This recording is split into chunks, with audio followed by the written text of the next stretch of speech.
Someone told me this story, which either did or didn't happen, but it's a good story, that there were these 9 Israeli soldiers in a cafe. They knew they were supposed to be back by a certain time, let's say at 10 o'clock, and 10 o'clock came and went, and they were schmoozing away, and they were having a nice time. You know how it is with Turkish coffee. Sometimes you have 1, and 2, and 3, and 4, and 2 is zugay, so you have to have an odd one, 3. And whatever the reason was, suddenly they looked at each other and they said, we are going to get in so much trouble because we're not going to be back on time. So they said, we better come up with a good excuse. So they all show up at the army base, and the sergeant, the mifkad, whatever, is standing there. And he says, all right, one at a time, because I don't want you to synchronize your excuses. So they give each other a look. They made up beforehand what they're going to say. So one guy comes in, he goes, Sarge, he says, we're not allowed to hitch anymore. And cars are very expensive. The army doesn't pay that much. So I decided to buy a horse and buggy, and didn't calculate. I didn't realize that, I put it in the GPS. It said the time and destination, and that was with a car. With a horse and buggy, it just takes twice as long. And sorry, I'll know for next week. The next guy comes in, he says, yeah, what's your excuse? He says, I came by horse and buggy, and anyway, all 8 of them gave the same excuse, and the sergeant's letting them through. And finally, he says, as the 9th guy is coming in, he whispers under his breath, he says, if I hear one more horse and buggy story, this guy's going to get it. So this 9th guy comes in, and they asked him, how did you come? So he says, I came by car. He says, so why are you late? He says, you know what it is driving behind 8 horse and buggies? He says, you know how long it takes? In the course of our lives, we interrelate not only with our own situation, but we connect with the hashgacha to someone else. Someone has a flat tire in front of you. That's not only a hashgacha on the person who had the flat. It was not only bashared for the person in front of you to have the flat, it was bashared for you to be behind him. If you are a Chaver member, as we have over here, some very prominent members, so you have a mitzvah. But even if you're not, and you don't know anything about changing a tire, L'maisa, you have to sit there. And in hashgacha pratis, there is no collateral damage. In other words, when the Rabbi Shalom made the gzeira that person A gets a flat tire, and as a result, you are behind him. If you're driving on the FDR drive, and you see one of those arrows, especially late at night, they push everyone into the middle lane. Then there's another arrow, they push everyone into the left lane. Then there's another arrow, and you're wondering where that's going, because otherwise you're going into the water. Right? And then there's this little construction lane, and you're waiting and waiting on line. So whatever the case may be, there's a little accident, a little fender bender. The gzeira is not just on the fender bender. The min hashamayim, it had been decreed that all the people following along are going to get to their destination later. Because again, there is no collateral damage when it comes to hashgacha. The hashgacha is complete. It's a puzzle. It was the famous tzaddik Reb Leib Saris. Reb Leib Saris was a Talmud of the Baal Shem Tov. He was officially head of all the hidden tzaddikim. How you have someone that's officially head of all the hidden tzaddikim, we'll discuss at a different time. But they 2 Hasidim once came to him, they said, we want to accept you as our Rebbe.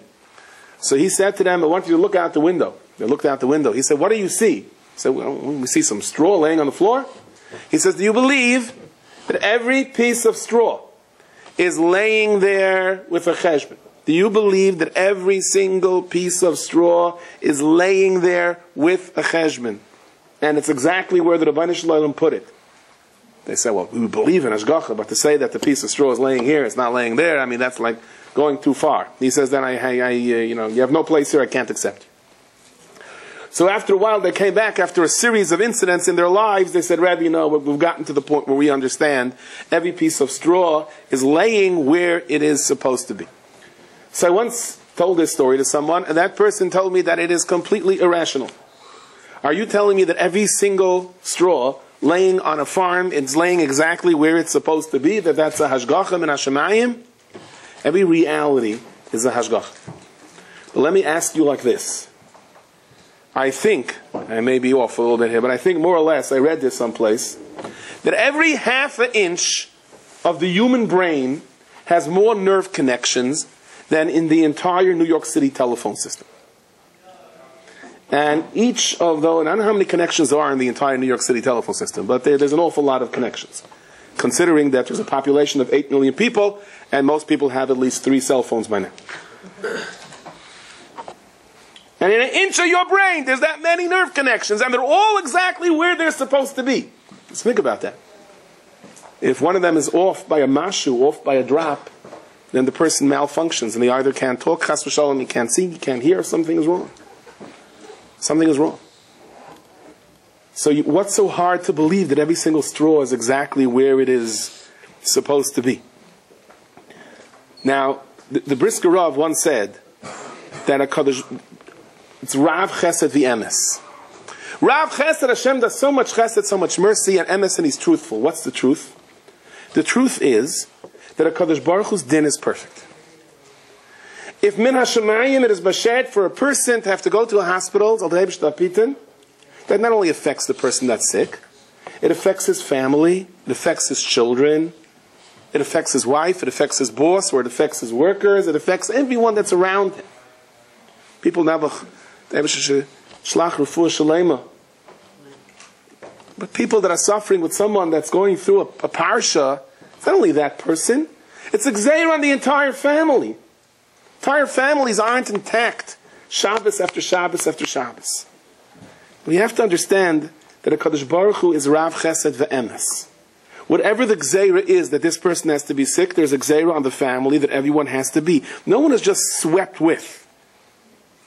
You're behind a flat tire, then he had to get a flat, and you are where you are.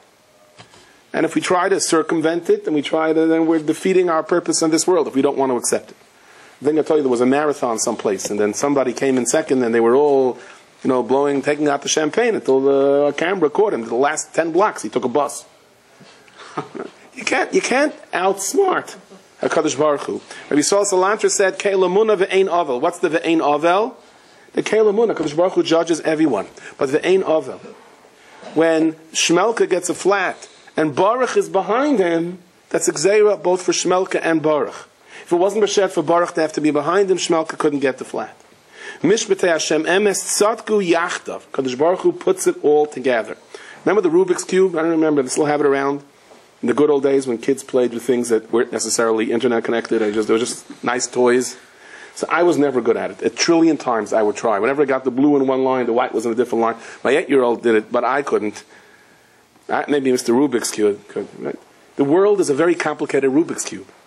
Everything has to fit in perfectly. I've said this story many times. Reb Shlomo of Karlin said once, when he was sitting one time, and the Gabba said, okay, time to close shop, and the Rebbe said, no, someone's still coming. And a man came and said, Rebbe, I got to marry off my daughter. He said, come with me, we're going to a certain Gevir. He said, don't go to that Gevir. That guy is not so nice. Let's go to him. At 3 o'clock in the morning, he's definitely not going to be so nice. Not going to be so nice. What do they say if somebody sends you a package at 2 o'clock in the morning? You get it. He sends you a present. You get it at 2 o'clock in the morning. He says you call him up at 4 o'clock and thank him for it. Right? Now, they go to this Gvir. They knock on his door at 3 o'clock in the morning. He is very angry, but he's a Rebbe, so he can't say anything. And the Rebbe says this man has to marry off his daughter, so he can't sleep, so I can't sleep. Notice the story, the guy's walking back and forth, and his wife says, well, go to sleep already. What's your problem? He says, I have a loan that's due to my neighbor upstairs at 3 o'clock in the morning. Tomorrow at 3 p.m., what am I going to do? He says, I can't sleep. His wife says, I'll take care of it. She opens the window, she yells up, hello, neighbor! My husband is not going to pay you. He doesn't have the money. He says, no, he's going to walk back and forth, and you go to sleep. And that's all right. Okay. So now, where was I? Okay. So the Maisa, they said to him, listen, he wants 1,500, he needs 1,500 ruble to marry off his daughter. 1,500 ruble, no way, no how. The Rebbe says, let me tell you a story, says Reb Shlomo of Kali. When I first became Rebbe, so HaKadosh Baruch Hu revealed to me many different things. Many different things. And at one point I said, I can't handle this. And the Makkah Patish, when the straw that broke the camel's back, when I couldn't hack it anymore, they came to me, they said, there's a woman, a wayfarer that passed through town, she's expecting a baby, she's in the Hegdish, and the situation is not good. And her life is in danger, says the midwife. And then they came running and they said that the Gevir of town is very sick. And he needs a Yeshua. And suddenly, in a flash, he says, I realize that the neshama of this Gevir has to go into that baby. Either he dies or she dies. He can't survive and she can't have a baby. It's not going to work. And I just said, Rabbi Shalom, I can't do this puzzle. Only you can. I said, I'm masalik myself from this. I remove myself from this Ruach HaKodesh. I can't do it. The said the Gevir died, and the woman had the baby, Mazel Tov. He says, after a while, I came to the bar mitzvah of this baby, and the Gevir's children were there, and they were all excited. There was a bar mitzvah of the Gevir's child, and it was the same time this kid had becoming a bar mitzvah, because his wife had a baby at that time. And they schlepped in the poor orphan kid, he should sit by the table. They weren't so happy about it, but they'll join with the Gevir's bar mitzvah. And in the middle, he reached for a piece of challah, and they started yelling at him, don't you touch this challah without permission. He said, I ran over, started screaming at the top of my lungs. And they thought, why did you embarrass us? We shouldn't have yelled at the Yosem. He says, could I explain to them that they were yelling at their father? Now, so Shlomo Klein said, I can't handle this anymore. I'm going to go out of my mind. Rabbi Hashem, you have to take this away from me. He says, from time to time, though, I have a little insight. So I want to tell you a little insight, he said. You remember a while ago, you had a shutif and you embezzled him in business, and he had a heart attack afterwards and died, and you embezzled him for about 1,500 rupees. Yeah, the guy says, well, I didn't really embezzle him, I just, it really was a campaign contribution, and it was part of the super PAC, and it wasn't really, I didn't really, right. But Lamaisi, you took money that you shouldn't have taken? Well, technically, a hair. You took his 1,500? This is his son, and it's his enkel that's getting married. And that neshama in Shemayim right now, whatever all the other cheshbonos are, wants you to give back this 1,500. Not that this is your complete tikkun, but if you don't give back this 1,500, you're really in trouble. Now, the Rabbi Shalom has everything down packed. It's all there. So one of my rebbeim once explained it this way. Imagine you're standing on Coney Island Avenue, and it's a big rain, and a bus comes by, and through the puddle, and kaboom! You get spritzed with that dirty water that was sitting over the sewer pipe, and 10 people get spritzed. And every person gets spritzed in a different way. A lady just had her sheitel mate, she's going, ah! And there's a kid that's jumping for joy, he's so happy, he just took off his shoes, little 5-year-old's dancing in the water. There's another guy who was trying to brush off a thing, and he needed some water, just in time, you know what I mean? And he rubs it off. And this guy's upset that his shirt got wet. 15 people got spritzed, all in a different way. Everything was b'sher. Every drop of water that sprayed out of that thing came exactly, we had an address and it came exactly where I was supposed to go. You're listening to me, you're going to say that sounds absurd. I want to ask you, if I would have told you 300 years ago, you could put a little machine in your car and it's connected to something flying around the planet Earth, and this one thing flying around the planet Earth is going to know exactly where 5 million cars are on this whole planet, know exactly where they're going and plan their destination and tell each one simultaneously turn right or turn left. You would say I'm equally as absurd. But the reality is it's there. There are things that are beyond our comprehension. Every drop of that puddle went exactly where it's supposed to go. All right, so fine. You know what? Every drop, fine. So I'm sitting here, I'm all splashed up from head to toe. Everything is hashgacha. This drop, this drop. So what am I supposed to do with this exactly? What do you want me to do with it? Well, what should I do with this fact? So a couple of things. First of all, sense of achrayus. And that means that when there's someone in your life that reaches out to you for help, that's a hashgacha min hashemayim. The Rabbi Hashem shatchind this. Okay? They say there was a man who came once and he was crying, and he said, there's an almana. They're about to throw out of her house. We need money now. How much money? No. 3 months. She's in arrears. 3 months back rent. How much? He's sold. This guy's like so to collect the money. Mamish, they look at it. So you mamish at tzaddik. You a relative? No. Family? No. Neighbor? No. Who are you? He says, I'm the landlord, he says. When we're connected to others, somebody once came to the Imre Emes, and the Imre Emes told him he had many apartment buildings. They said, what do you mean you're evicting an almana? He says, you can't do that. And he said to the Imre Emes, he said, but business is business. So he said, you have enough. You're not to throw her out. So he said, Rabbi, why is it my achrayus? Why is it my achrayus? Let the killer get together and pay her rent. So the Rabbi said, because she's your tenant. But the Rabbi made her your tenant. So the Rabbi made her your achrayus. And I'll give you an example. It says if someone is a chotzi eved, v'chotzi ben chayrin, he's half a technical slave, half a free person. So the Gemara says you got to redeem him because he's in limbo, he's stuck. He can't marry a shivcha because of the tzad chayra shabai. He can't marry a free person because of the tzad avda shabai. So the owner cannot leave him in this position. The owner has to free him. Let the owner say, why do I have to free him? Why is that my responsibility that he can't get married? Let somebody else buy him out. And the answer is, because he's yours, and therefore he's your achrayus. Famous story of the Yemri Chaim, the Vision Rebbe. He came to someone's house, a rich banker in the morning, showed up for breakfast. I was not very excited to have this Rebbe for breakfast, stuffed all the muffins and everything and the waffles. And, he said, Rebbe, how can I help you? Rebbe says, no problem. Rebbe, is there a reason you came to me in the morning? Is there a reason you came to me in the morning? Gets up and leaves. He runs after the Rebbe. Rebbe, why did you come into my house now? He says, to fulfill a mitzvah. That's nice. He didn't even kiss the mezuzah. What mitzvah? Maybe he did kiss the mezuzah, but what mitzvah? He said there's a mitzvah, kshem she mitzvah loy medavar hanishma, just like there's a mitzvah to say something which is heard, kach mitzvah shaloi loimer, not to say davar shaloi nishma. So I came to perform the mitzvah of not telling you something which I know you're not going to listen to. And what is it that you were going to tell me that I'm not going to listen to? He says there's an almona that your bank is evicting from her house today, foreclosing, I think. You got to understand this. I'm just the manager of the bank. I can't really mix into now I lost it. You made me tell it you and I lost the mitzvah of not telling something you're not going to listen to. Bottom line is shkach. Bottom line is they didn't evict her. Okay? So, number one, you cannot take for granted the achrayus that there is. You can't take it. Reb Chaim Ozer was one of the busiest people in Klal Yisrael. I remember if we mentioned this last week or not. If you did, please forgive me. And he met someone on the street that was stuttering. And in his stuttering way, he asked him for a certain address. Reb Chaim Ozer said, come, I'll show you. And he walked with him 8 blocks in Vilna to show him the address. Said to Reb Chaim Ozer, why? He said, I saw how embarrassed he was when he asked me the question. I knew if I give him directions, they all likely he'll have to ask someone again. He'll be embarrassed again. So I walked him all the way. Reb Chaim Ozer, all of Klal Yisrael rested on his shoulders. Every split second that he had, he couldn't deal with.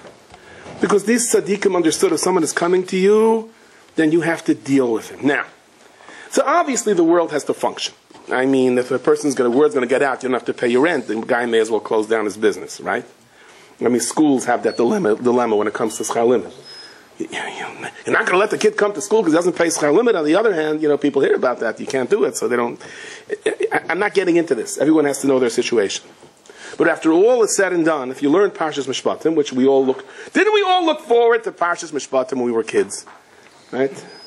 In my days, they used to say, Parasha Mishpatim, the Alte Yid. He told me, Ich gedenken daheim. He says, I remember in my little town of Europe, Parasha Mishpatim, all the kids knew, the Daftrugen Blech in the Häusen. He said, you got to wear metal pants. I said, why? Because your father came home and he fed you those big Rashis, bang, bang. He said, it was a special wardrobe for Parasha Mishpatim. I'm not sure that's a very good way to instill a Havas Torah into kids. But Parashat Mishpatim, when you got to Revi, you kind of breathed a sigh of relief. Because Revi was like the end of all the long Rashis and kind of a little easier. So what does Revi end with? Ki yitzak alai v'shamati ki chananoni. Banashim says, you're standing there, there's a mashkin, you gave the guy a loan, and he took, now you want to come, you say, you got to give me what you said, you're going to give me as collateral, don't go into his house to take it, don't go into his house to take the mashkin, to take the collateral, stand outside till he gives it to you, because he's going to cry, and I'm going to hear, and I'm going to have Rahman on. Taisa says, in Avodah Zarah, Daf Yud Zayin, Master, who's right, who's wrong? I have a right to collect my collateral. He didn't pay back the loan. And the Rabban Hashem says, you're right, but when he's going to cry, I'm going to get upset. Don't make him cry. So clearly you see that even sometimes, what does the Welt say? The Welt says in Shalom Bayis situations, you have 2 choices in an argument. To be right or to be married. Even when you're right. Even when you're right, you don't have to be right. I heard this story. It's a very reliable story because I heard it from a very good friend of mine who heard it from his mechanic.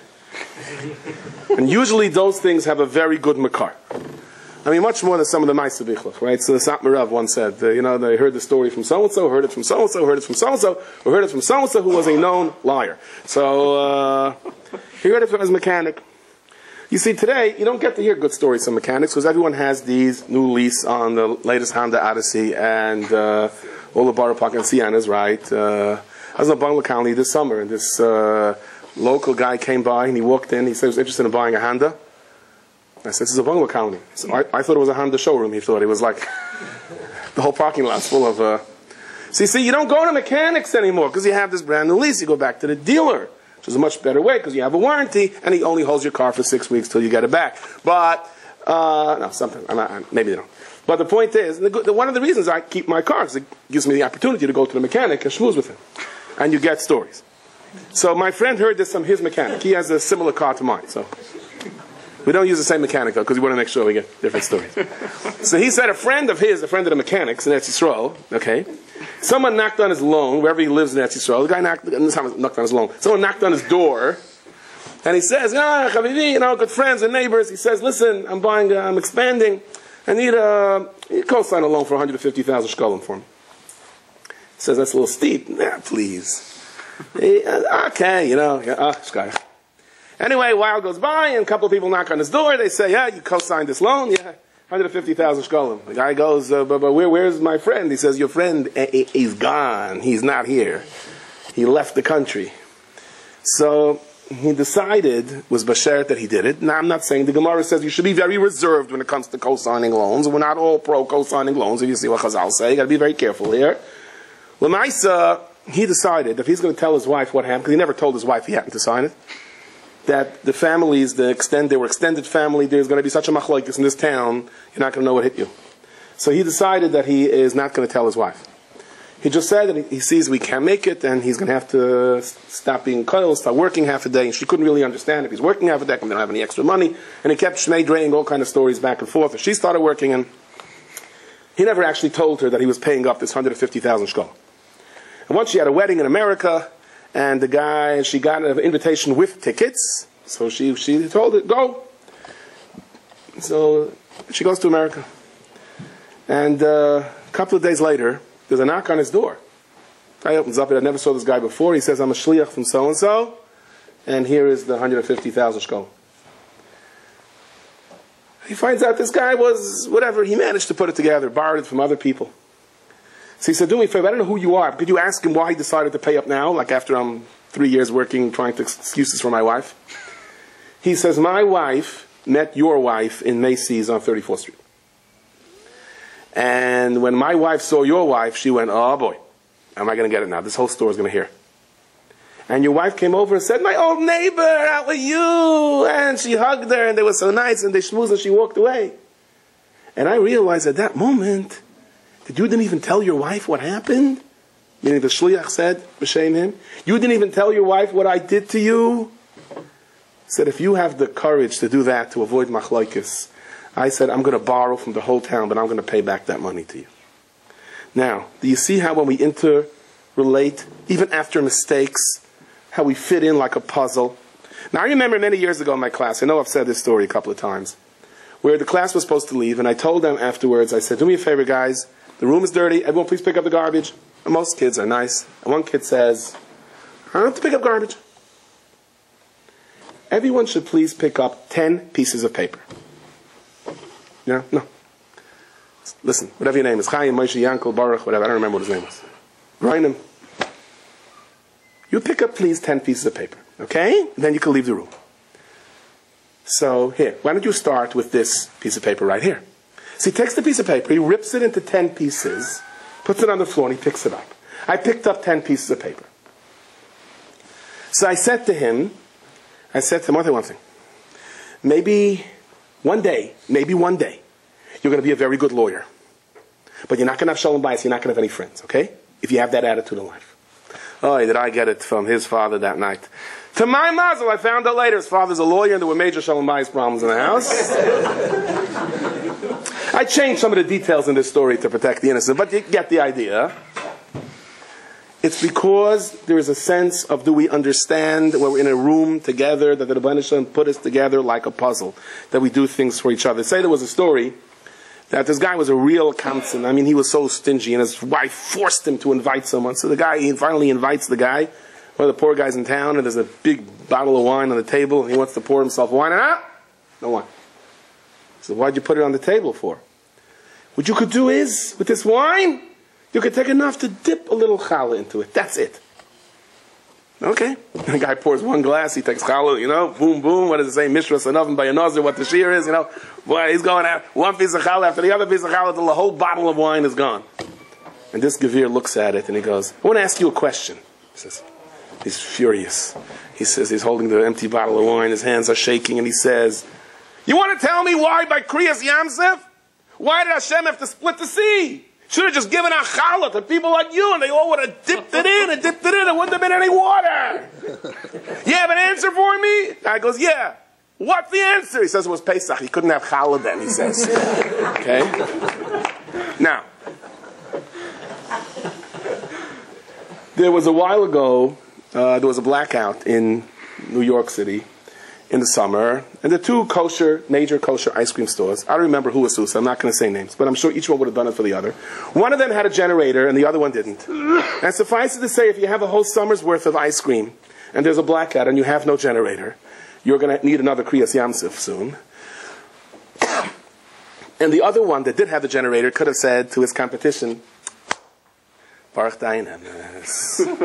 Instead, one of them called up the other one and said, listen, my Chavivi, I'm going to do what Hashem wants me to do.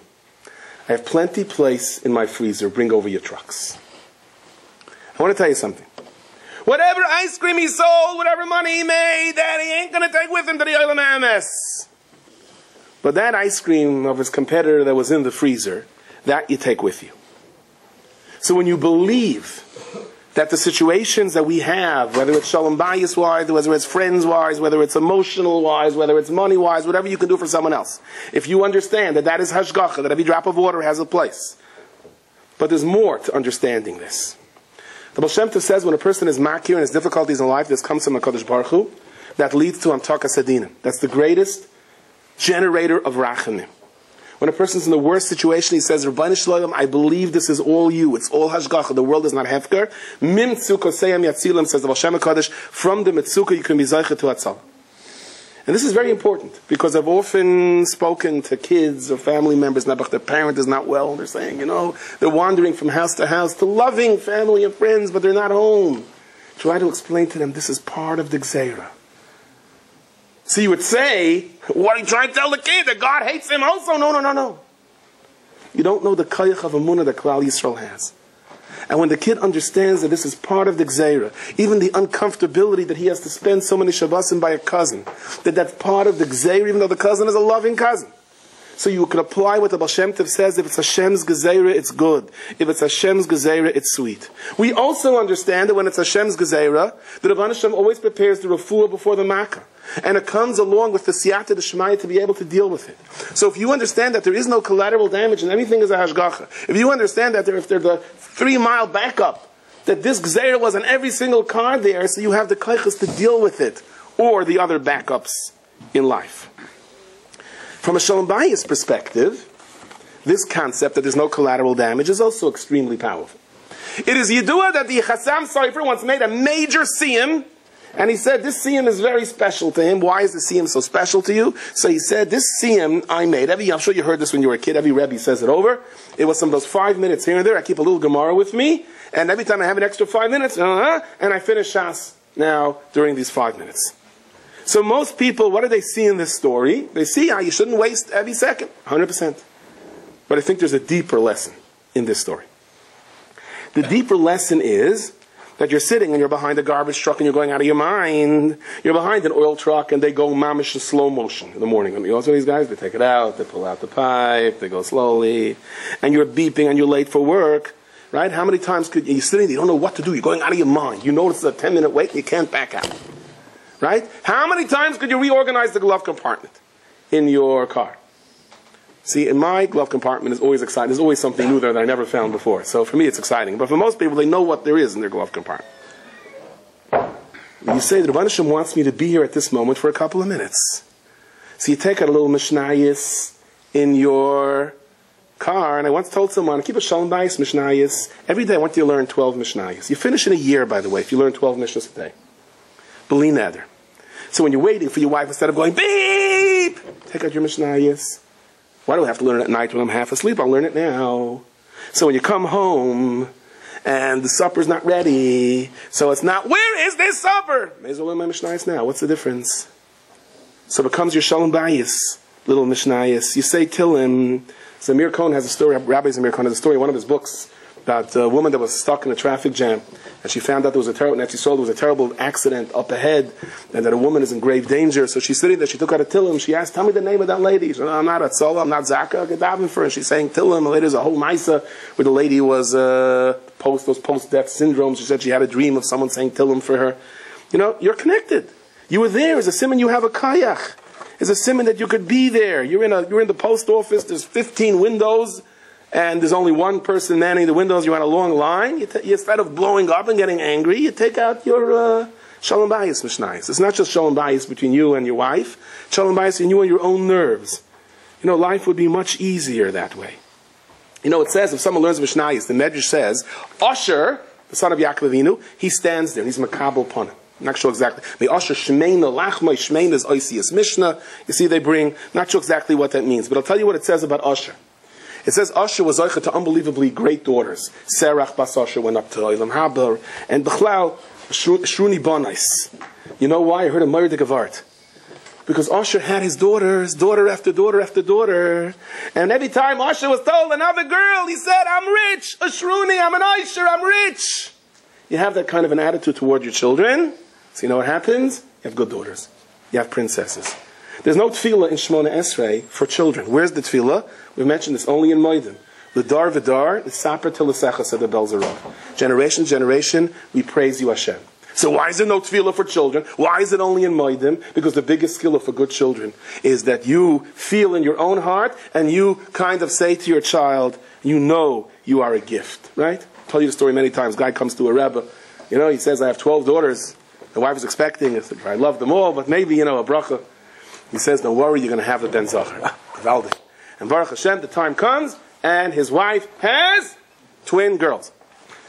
So he says, Rebbe, what happened? He says, I saw on your kvittel, it said, Beis Nun. I thought it meant Ben. Looks like it was a Rashi Tevis, Beis Nekevis. He says, I'm sorry, I tried. Because Asher said, a Shrini Banais, I'm happy. The greatest gift in the world. This is it. So you had beautiful children. When you're makir that what you have is a gift that is the greatest hatzlacha for bracha. When they told the Kotzker Rebbe today was the art site that they just invented the train, and the train goes from Kotz to Warsaw in 3 hours, and everyone was so excited, and the Kotzker Rebbe said, what's out? My father used to tell me the story. He says, what's the rush? You think life is going to be better?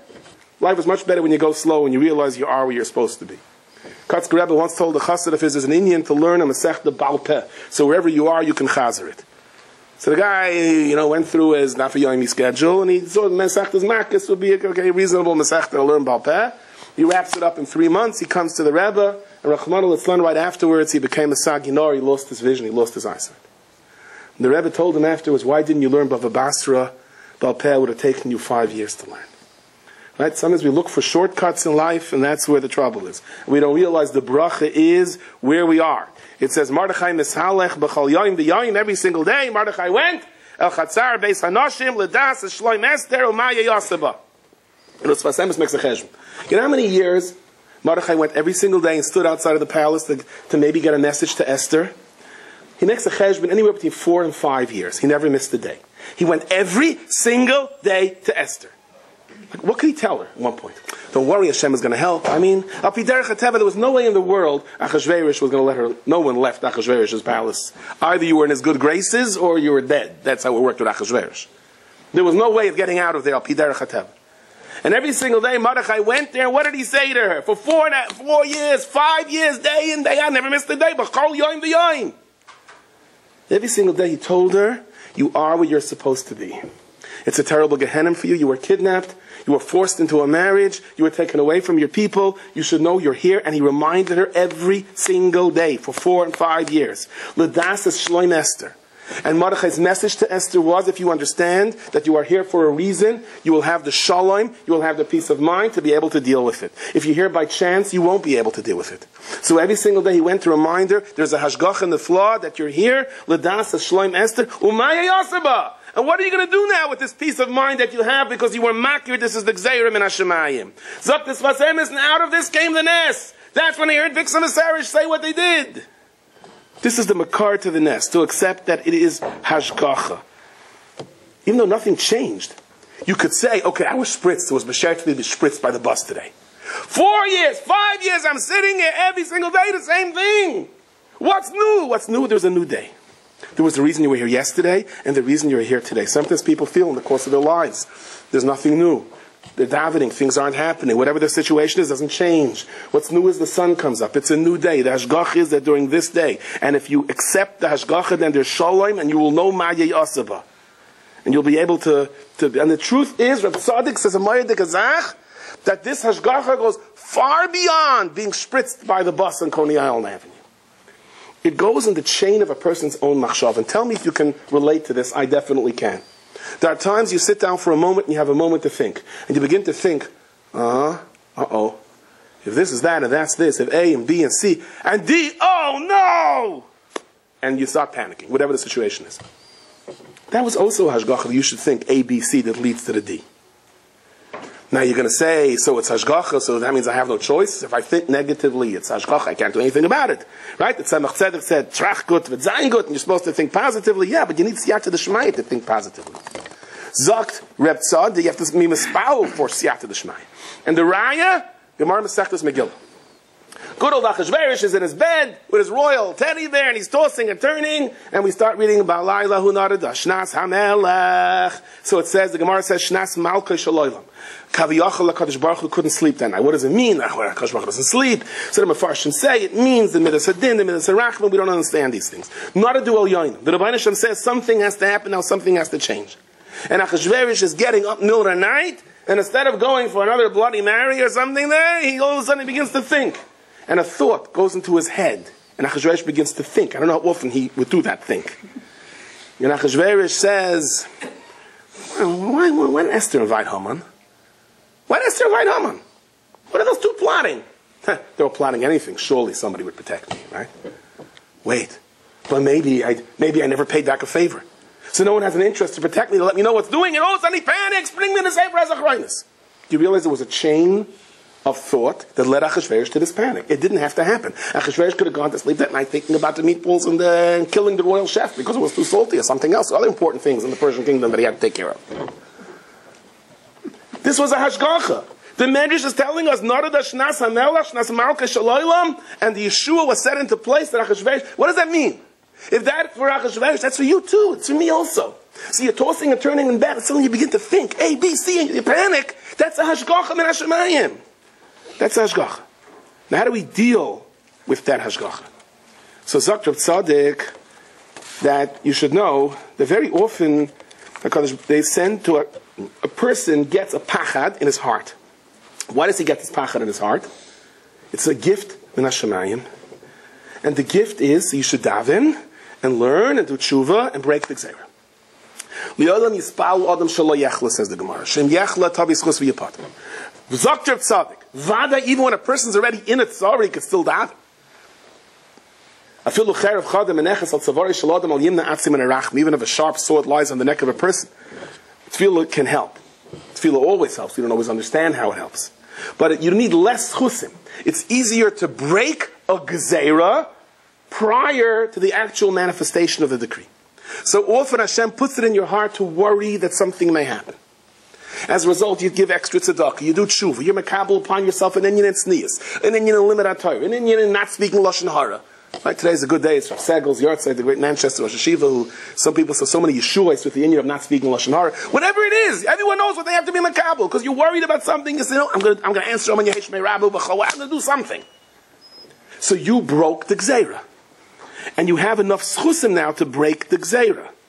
So this worry was the biggest bracha for you. Min ha-meitzar, says Reb Tzaddik, karasika. It gives you the signal to cry out to Hashem. So therefore, look at worry, in a sense, says Reb Tzaddik, as a gift min hashemayim. The Rabbi Shalom would not persecute you for no reason. If I am worried about this before it happens, is a siman that by being makabel something upon myself, I can break the gzeira. That's why they gave me the signal. I've got this from one of the big rabbis, that the tefillah before something happens is so much more potent. And tefillah for someone else is so much more potent. So kal v'chaim when you spal for someone else before it happens. How powerful that tefillah is. So Kumtai says Reb Tzaddik weiter, that when a person you're overwhelmed by a frightening thought, you can react in two ways. You can go into a panic and give up, or you can say, Rabbi Hashem, help me, and I'm going to be makabel something upon myself. The Rabbi Hashem gives us the signal. We have to know what to do with the signal.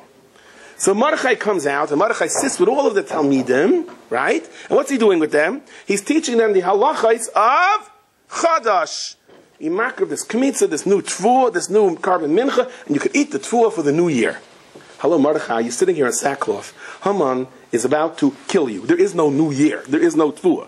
What are you teaching them the halachos about the new year for? Rabbi Yisrael Salanter, somebody once came over to him and said, life is a dream. So the person answered, life is a dream. If you're sleeping, life is a dream. If you're up, it's not a dream. I'll ask you a stira to this Vart. Famous Vart, the Panovich Rav, when Ramal was about to march into Eretz Yisrael, the Panovich Rav was in the hospital. All of Eretz Yisrael thinks, oh no, concentration camps, Germans, it's all over. The Germans hadn't lost the battle yet. The Panovich Rav was diagnosed with a possible something in his throat, which is a terrible pachad. And in this matzav in the hospital, he calls over his people, his family, he says, here's the money, go purchase that plot of land to build the Panovich Yeshiva, and I want you to get Rav Shmuel Rozovsky to start saying shiurim. I want the shiurim to start tonight. They said, what? There's no tomorrow, there's no future, there's no nothing. The Germans are coming in. You're in this situation. That the whole yeshiva will last for an hour. He said, so we'll have yeshiva for an hour. So somebody whispered something in the back. He said, the Rav is dreaming. So he heard it. He said, I may be dreaming, but I'm not sleeping. Oh, so you have a chayra steer between Rabbi Yisrael Salanter and the Panovich Rav. No, it's not. There's two kinds of dreaming. There's a kind of dream where we say it's all over. Life is all over. It's just a dream. It's gone. Can't do anything about it. And there's a kind of dream that says, I don't care what's happening. I'm going to do what I have to do. B'chal yoim v'yoim. Every single day there's a brand new chizik. Now, the Gemara says there were two people that something happened to them early in their lives that they knew that this is a forerunner for what's going to happen. One David happened to be walking along on a nice beautiful day, taking care of his sheep, and suddenly this lion launched forward, and David went over to the lion. Instead of running away or calling 311 or 911 or someone, he just took the lion and went and peeled it like a banana in half. And David said, what did I just do? So later when it came time to fight Goliath, he said, I think Hashem showed me to do it. And the other is Mordechai. When they took Esther, Mordechai said there has to be a reason for this. You see a connection between these two stories? What's the shaykhs? One is he's overwhelmed by this unbelievable courage to rip a lion in half. And the other is his niece, or according to the Shitas and the Gemara, his wife is kidnapped forever. The teretz is, this is precisely the message. When you rip the lion in half, and when you're overwhelmed by a terrible tragedy, it's hashgacha. When you understand it's hashgacha, both are forerunners for a Yeshua. For a Yeshua that is coming. The Rebbe Rabbunim touched like this. The Eila Mishpatim Ashetasim Lifneihem. We have it all wrong. We think we're running a business, and then there are all these halachos of ribbis and geneva and gzela and paying a worker on time and being a shomer and guarding things. It keeps getting in the way. No. You're going to come up after 120 years, you're going to see it's the other way around.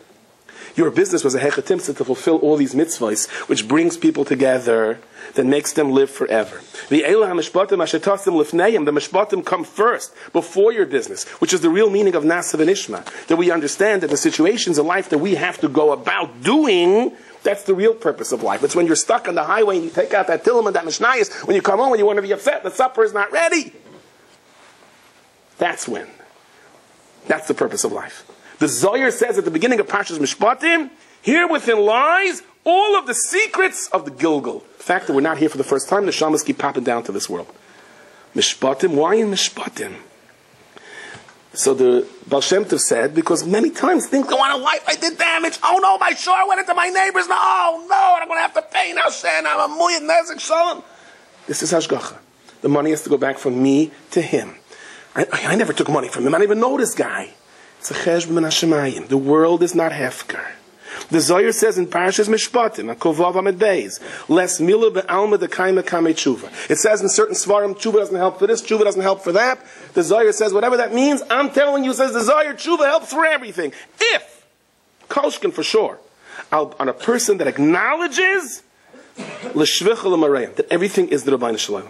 You do that, tshuva helps for everything. Even on the Averis that in certain places it says tshuva doesn't help for. And the Zohar quotes the pasuk that David HaMelech says, Rachmecha Rabim Hashem Kemishpatecha. If you understand that your situation in life is Rachmecha Rabim Hashem, then even Kemishpatecha, in the most difficult situation, it's you. And that's Shabbos Shkolim. Shabbos Shkolim is to understand that I am a half a shekel and you are a half a shekel, we have to put it together. Now I'm going to tell you something now. I may sound like a total Am Aretz because I have no idea what I'm talking about. But I'll tell it to you anyway, it's not the first time. The Super Bowl last Sunday, or 2 Sundays, when was it? Last Sunday. Okay, so I was by a Super Bowl party in the yeshiva that to get all the kids together during the whole duration of time. But I had the Shabbos guest who was explaining to me what was going on with the Super Bowl, and he was all excited. And he pulled out even a New York Times article, showed it to me. So I read it.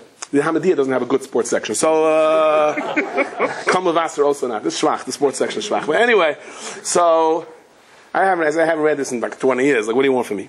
So I don't know what I'm talking about, but it was some kind of story that was some guy was running with the ball, and he was about to score a touchdown, and all his teammates said, "Don't score a touchdown! Sit down on the floor." Why? Because this way, they'll shoot for a field goal instead, and the clock will run out. But if you score a touchdown, the other guys will get the team, and then they could possibly, get 4 plays, and maybe throw a hail, I don't want to say the name, or whatever, in the Bismadrish, and score a touchdown, and then right? So they're telling the guy, stop. He runs into the end zone, touchdown.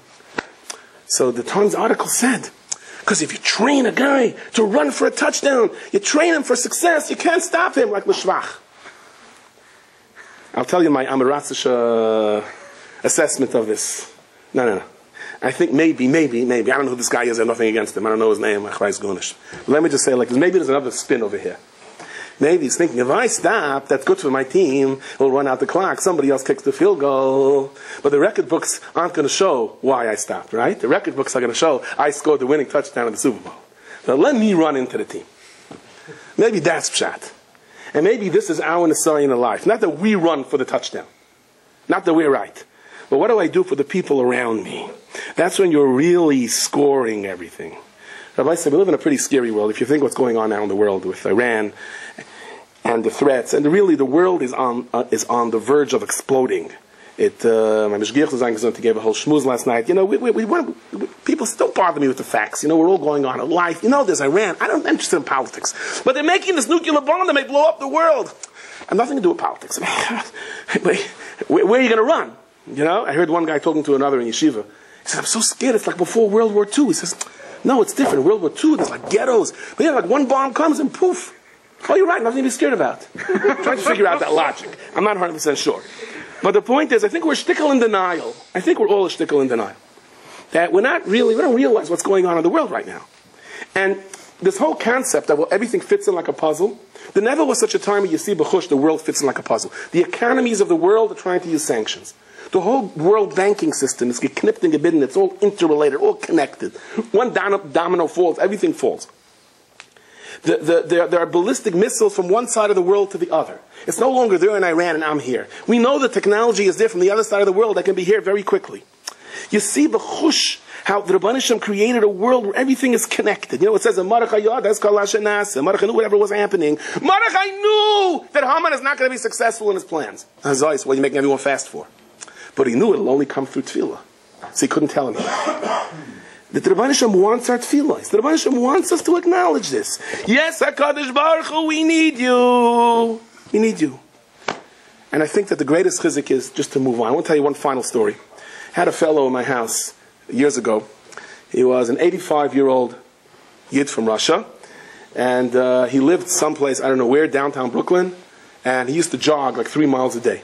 He used to daven in my shul, and he came. We have interesting guests. And he came to my house he jogs more in one day than I jog in a year. I don't do much jogging at all, but anyway. So he's sitting by my Shabbos table, and I asked him, Mr. What did you do? And he tells me, I don't know. This is what he said. Okay, he said that he was in the Russian army, and that he was trained in mountain climbing. Nice. My kids in my house, sure, go right ahead. So he does tell me he climbed. This mountain he climbed. He was on the team that climbed Mount Everest, and he was on that, and he was on this, and he's explained to me how you climb mountains. There's a straight wall. You bang in a peg, and you go up, and you bang in another peg, and you go up, and I don't know. He's miles by the whole thing. So he starts telling me that there's a certain mountain that no one ever cracked in some place in Russia, on the Russian-Chinese border. And he and a whole team did it, and they were sure they died. No one believed they could survive it. And they crossed this mountain under unbelievable severe temperatures, and they came across the other side of the mountain, and you come down to the Chinese side, and all of a sudden you take one turn, and it's like green and grass and beautiful. You go from like the harshest winter to the most beautiful of summers. And the Chinese border guards caught them. They said, where are you smuggling in from? They said, we just climbed the mountain. They didn't believe us. That no human being can climb that mountain. So he was telling me that we're climbing this mountain, and we thought we're not going to make it. We're running out of supplies. We're running out of food. It's getting colder and colder and colder. And we said, as long as there's still karkas within us, we move. And suddenly in a flash, it's green. It's green. Let's apply this to our lives. That's how HaKadosh Baruch Hu made the world. The Rebbeinu Shem says how cold it is, how difficult it is, move on. Mordechai says to Esther, 1 year, 2 years, move on. There's a shalom, there's a bracha. Imagine if this guy would have said, I give up. There's no hashgacha, there's no nothing, I'm just going to die right here. We are all one step away from the threshold between the freezing ice and the beautiful green. All you have to do is to be makir the hashgacha around you to be able to feel it.